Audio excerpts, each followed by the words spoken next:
Every morning at 7:15 a.m., Marcus Williams watched 8-year-old Timothy board his school bus with tears streaming down his face.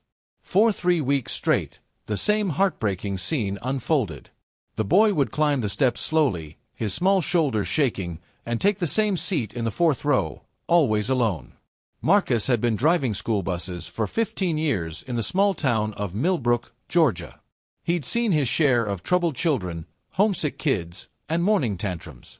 But Timothy was different. The boy never made a sound. He just sat there, tears falling silently onto his worn backpack, staring out the window as if he were trapped in his own private nightmare. What Marcus didn't know was that Timothy's tears weren't just from sadness, they were from terror. Every morning, as the bus pulled away from his house on Maple Street, Timothy would glance back at the faded blue Victorian home where something unspeakable was happening. Something that would soon shock an entire community and change multiple lives forever.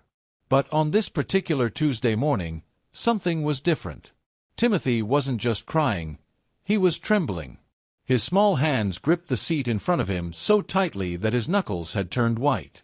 Marcus caught glimpses of the boy in his rearview mirror, and for the first time in his career, he felt genuine fear about what might be happening to one of his passengers. Marcus couldn't shake the image of Timothy's terrified face. That afternoon, as he completed his route, he found himself thinking about the boy's home situation.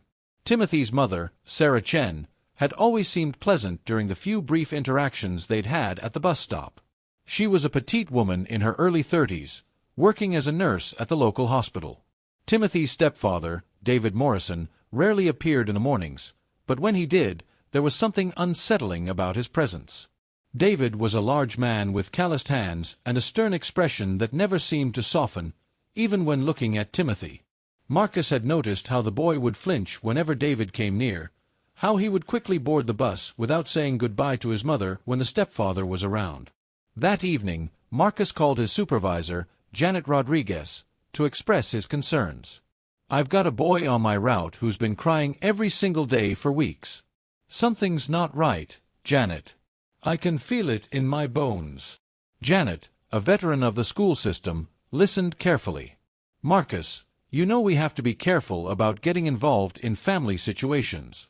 Have you seen any physical signs of abuse?"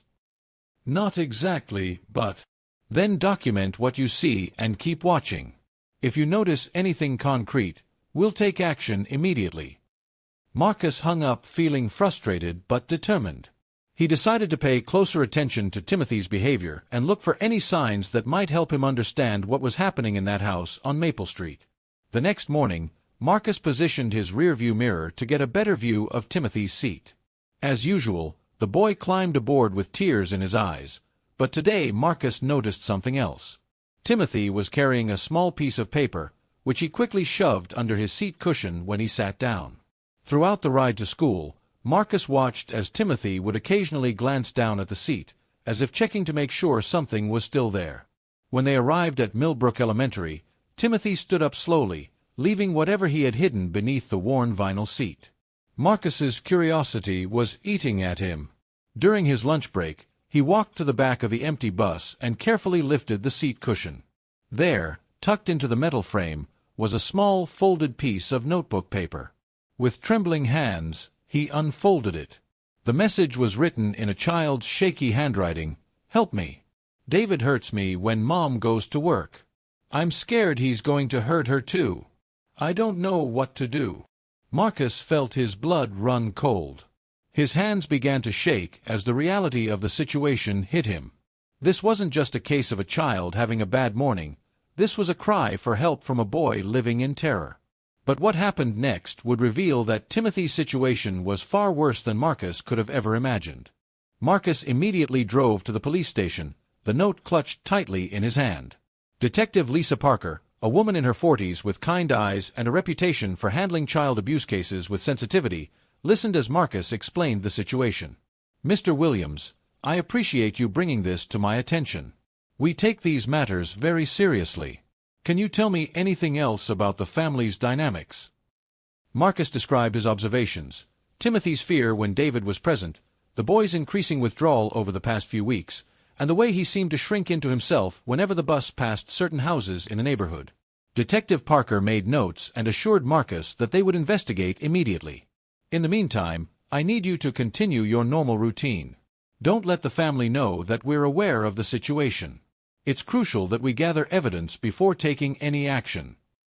That afternoon, Detective Parker conducted a discreet inquiry into David Morrison's background.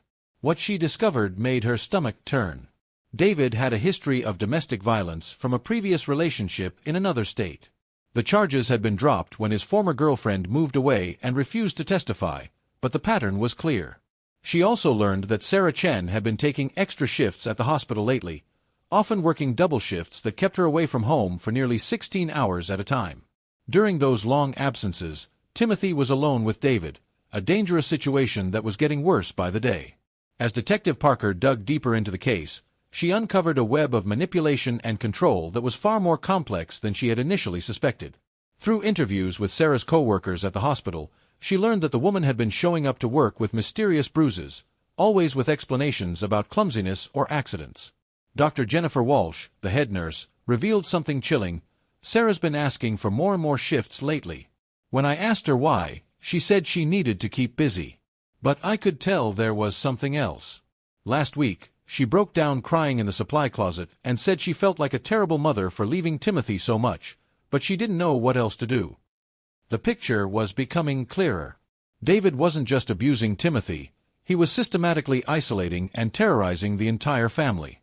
By creating an atmosphere of fear, he had effectively silenced both his victims and convinced Sarah that working more hours was somehow protecting her son, when in reality, it was leaving the boy even more vulnerable.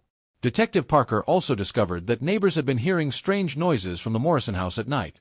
Muffled crying, raised voices, and what sounded like furniture being moved or thrown. Mrs. Eleanor Hayes, who lived next door, admitted she had been too frightened to report anything. "I've seen that man's temper," Mrs. Hayes whispered. "Last month, I watched him screaming at that poor boy in the backyard over something trivial. The child was so scared he could barely speak. I should have called someone then, but I was afraid of what David might do if he found out." Detective Parker knew she had to act quickly, but she also understood that moving too fast could put both Timothy and Sarah in immediate danger. She coordinated with Child Protective Services and developed a plan to safely remove Timothy from the home while simultaneously building a strong case against David. Marcus continued his daily routes, but now each morning felt like a countdown to something terrible. Timothy's condition was deteriorating rapidly. The boy had lost weight, dark circles shadowed his eyes, and his silent tears had become more frequent and intense. On Thursday morning, Timothy left another note under his seat. This one was even more desperate. "David said if I tell anyone anything, he'll hurt Mom really bad. Last night he showed me his gun and said accidents happen to people who don't keep secrets. I don't want my mom to die. Please help us." The mention of a weapon changed everything. Detective Parker immediately obtained a search warrant for the Morrison home and coordinated with the SWAT team for Timothy and Sarah's safety. They would move the next morning, using Sarah's work schedule to their advantage. Marcus felt sick with worry. That afternoon, as he drove his empty bus through the quiet streets of Millbrook, he couldn't stop thinking about the brave little boy who had found a way to ask for help despite being threatened into silence. Friday morning arrived with an unusual chill in the air. Marcus picked up Timothy as usual, but today the boy seemed different, more alert, as if sensing that something was about to change. When Timothy took his seat, he looked directly at Marcus in the rearview mirror for the first time in weeks. There was hope in his eyes, mixed with the ever-present fear. At exactly 8:30 a.m., while Timothy was safely at school and Sarah was beginning her shift at the hospital, Detective Parker and her team surrounded the Morrison house. David Morrison was inside, unaware that his reign of terror was about to end. The search revealed a horrifying cache of evidence. Hidden in David's bedroom closet, investigators found detailed journals where he had documented his abuse of both Timothy and Sarah. The writings revealed a disturbed individual who took pleasure in controlling and terrorizing his victims. They also found the gun Timothy had mentioned, an unregistered .38 caliber pistol, hidden in a shoebox along with ammunition and what appeared to be detailed plans for dealing with problems in the household. Most chilling of all was a handwritten note that read, "If the boy talks, both of them have to go. Make it look like an accident." David Morrison was arrested without incident, though he showed no remorse for his actions. When confronted with the evidence, he simply stated, "They belonged to me. I was teaching them respect." As the full scope of David's abuse came to light, the community of Millbrook was shocked by what had been happening just beneath the surface of their quiet town. The investigation revealed that David had been systematically breaking down his victims through a combination of physical violence, psychological manipulation, and calculated terror. Timothy's courage in leaving those notes had not only saved his own life but had also saved his mother's. The police discovered that David had been planning to eliminate both of them within the week, making their deaths appear accidental to collect on life insurance policies he had secretly taken out on both Sarah and Timothy. Sarah Chen was devastated when she learned the full extent of what her son had endured while she was at work. Through tears, she explained to Detective Parker how David had gradually isolated her from friends and family, convinced her that she was an inadequate mother, and manipulated her into working longer hours. "He told me that Timothy needed discipline, that I was too soft on him. When I came home and Timothy seemed upset, David would say the boy was just being dramatic or that he'd been misbehaving. I started working more hours because David said we needed the money, but also because I was afraid of what would happen if I stayed home and challenged him."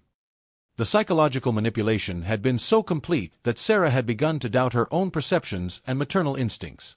It was a textbook case of how domestic abusers isolate and control their victims. Timothy and Sarah were placed in protective custody while David awaited trial. The boy required intensive therapy to help him process the trauma he had experienced, but slowly, with the help of skilled counselors and his mother's love, he began to heal. Marcus Williams visited Timothy and Sarah several times during their recovery. The boy who had once boarded his bus in tears now smiled when he saw the kind driver who had helped save his life. "Mr. Marcus," Timothy said during one visit, "thank you for reading my notes. I was so scared, but I remembered my teacher saying that there are always good people who will help if you ask for help the right way." Sarah also thanked Marcus, though her gratitude was mixed with deep regret. "I failed my son," she said through tears. "I was so caught up in survival that I didn't see what was really happening." "You were a victim too," Marcus replied gently. "What matters is that you're both safe now," and Timothy showed incredible bravery. "That boy saved both your lives." The healing process was long and difficult, but both mother and son were determined to rebuild their lives. Sarah started attending support groups for domestic violence survivors, while Timothy continued therapy and slowly began to trust adults again. David Morrison's trial became one of the most closely watched cases in the county's history. The evidence against him was overwhelming: the journals, the weapon, the insurance policies, and the testimony of Timothy and Sarah painted a clear picture of a dangerous predator who had been escalating toward murder. The prosecution, led by District Attorney Michael Torres, argued that David Morrison was a calculated killer who had used systematic abuse to control his victims before planning to eliminate them entirely. "This defendant didn't just abuse a child and his mother," Torres told the jury. "He planned their murders with the cold calculation of someone who viewed human lives as disposable." Timothy, now 9 years old, bravely testified in court, describing the abuse he had endured and his fear that David would kill his mother. His testimony was heartbreaking but powerful, delivered with a strength that amazed everyone in the courtroom. The defense attempted to portray David as a man who had simply lost control, but the evidence of premeditation was too strong to overcome. The jury deliberated for less than 3 hours before returning with their verdict: guilty on all counts, including attempted murder, child abuse, domestic violence, and weapons charges. David Morrison was sentenced to life in prison without the possibility of parole. 6 months after David's conviction, Marcus Williams received a special invitation. Timothy and Sarah had moved to a new town to start fresh, and Timothy was starting at a new school. Sarah had asked if Marcus would drive Timothy to his first day at his new school, not because it was his job, but because Timothy had requested it. On that bright September morning, Marcus picked up Timothy from their new home, a small, cheerful house with flowers in the window boxes and a sense of peace that had been missing from their previous life. Timothy climbed onto the bus with a smile, carrying a backpack covered in superhero patches. "Mr. Marcus," Timothy said as he took his seat, "I'm not scared anymore. My mom says that sometimes bad things happen, but there are always good people who will help if we're brave enough to ask." As Marcus drove toward the new school, he reflected on how a simple act of paying attention had prevented a tragedy. He had always taken his responsibility as a school bus driver seriously, But this experience had shown him that sometimes the most important part of his job had nothing to do with driving. Sarah had also found her strength again. She was working at a new hospital, had made friends in their new community, and was taking self-defense classes. Most importantly, she had learned to trust her instincts again and to recognize that her first priority was protecting her son. The Timothy Morrison case, as it became known in law enforcement circles, led to significant changes in how schools and communities respond to signs of child abuse. Marcus Williams became an advocate for training transportation workers to recognize signs of domestic violence and child abuse. He began speaking at conferences and training sessions, sharing Timothy's story and emphasizing the importance of paying attention to children's behavior. "Every child on your bus is someone's whole world," he would tell new drivers. "Sometimes, you might be the only adult who notices that something is wrong." Timothy's story also inspired changes in school policy. Millbrook Elementary implemented new programs to help children report abuse safely, and social workers began regular visits to schools to speak with children about recognizing dangerous situations. Detective Lisa Parker used the case to advocate for better training for law enforcement officers in recognizing domestic violence patterns. "Abusers like David Morrison are skilled manipulators," she explained to her colleagues. "They isolate their victims so effectively that often the only signs we see are subtle changes in behavior." The case also highlighted the importance of community awareness. Neighbors who had heard suspicious noises or noticed concerning behavior wished they had acted sooner, and their regret led to the formation of neighborhood watch programs focused not just on crime prevention, but on recognizing signs of domestic abuse. Epilogue. Moving forward. 3 years later, Timothy is a thriving 12-year-old who loves science and wants to become a detective like Lisa Parker. He still sees a counselor occasionally, but the nightmares have stopped, and he's learned to trust adults again. He maintains a correspondence with Marcus Williams, sending him updates about his life and achievements. Sarah has remarried, this time to a gentleman named Robert who Timothy loves and trusts completely. She has become a volunteer advocate for domestic violence survivors, using her experience to help other women recognize the signs of abuse and find the courage to seek help. Marcus Williams continues to drive his school bus route, but now he carries a different awareness with him each day. He looks not just for the obvious signs of trouble, but for the subtle indicators that a child might be in danger. The quiet ones who sit alone, the ones who flinch at sudden movements, the ones whose behavior changes without explanation. David Morrison remains in prison, where he will spend the rest of his life. During his incarceration, investigators connected him to several unsolved disappearances in other states where he had lived. Timothy and Sarah's brave decision to seek help had likely prevented other tragedies and helped bring closure to other families. The small piece of paper that Timothy slipped under his bus seat had started a chain of events that saved lives, brought justice, and ultimately showed that even in the darkest circumstances, courage and compassion can triumph over evil. Today, when Marcus Williams starts his bus route each morning, he remembers Timothy's story and remains vigilant. Because somewhere, in another seat on another bus, there might be another child in need of help, another silent cry for rescue that only a caring adult will hear.